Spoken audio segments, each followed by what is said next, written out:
I'd like your feelings on the mood of the country. I've always followed politics and national affairs, and I don't remember anything as angry, as much anger, as much,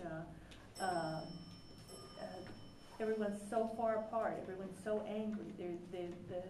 The town hall meetings where people were screaming at their representatives and others, ridiculing. I remember a woman who was ill, and people were screaming at her, an older woman.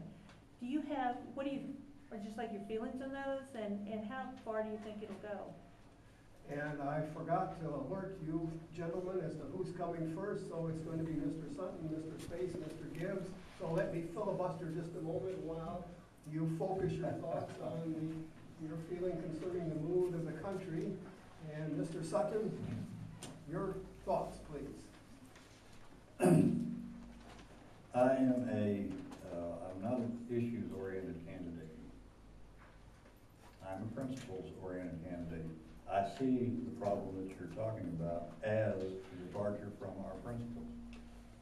We came together as a republic by following certain principles, as I said earlier, primarily those of individual liberties and many other things that fall into that category. But yes, there is a huge chasm between the left and the right. But there was such a chasm when the Constitution was being debated. They realized that the Articles of Confederation didn't work. You had agricultural folks that lived in the South. They had a separate way of life from the manufacturing people over in the North. They had a lot of different needs. But they came together on those founding principles, and it established the Constitution from that. And I believe, regardless of what your issue is, if you take it back to the U.S. Constitution, and if you get back to the founding principles, that we will eliminate most of these problems immediately. And in the long run, we'll probably eliminate, we can't eliminate all problems in life, but at the federal government level, keep the federal government focused on those things that they put in the U.S. Constitution, that the U.S. Constitution authorizes the federal government to do only. Thank you. And Mr. Space, you're next, please. Thank you. I think clearly the mood is at least in part a reflection of difficult or adverse economic conditions. And that's not necessarily something that's unusual. There's a lot of anger, frustration, fear. I think to a certain degree, some of that's being stoked by the media on both sides of the political aisle, frankly.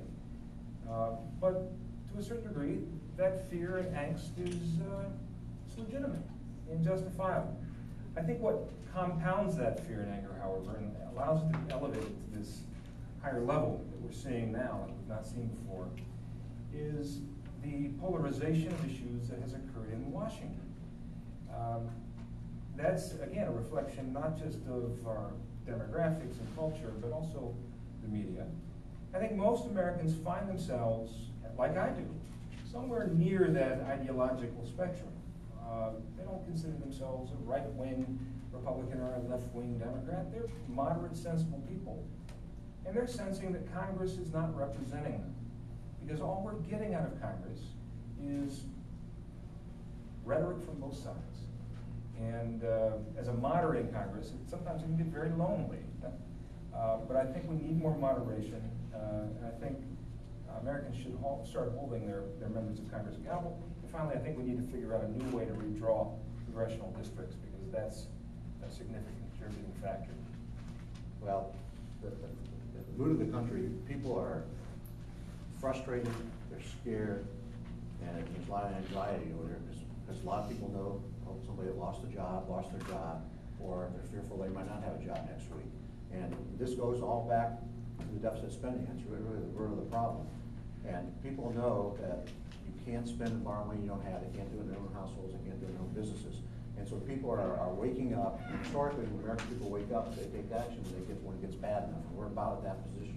And I think you're going to see a significant election day, November 2nd. It's going to be interesting to watch. But people are concerned. The arrogance in Congress right now is unbelievable.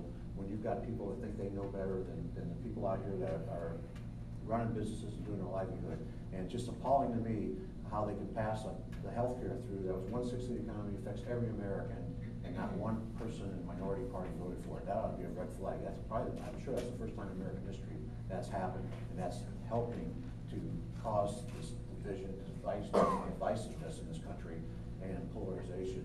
And they're not working together, and because a lot of it, because like I said earlier, the legislative process is broken, and committees don't function like they should. It's all top down, and so that's where we're at.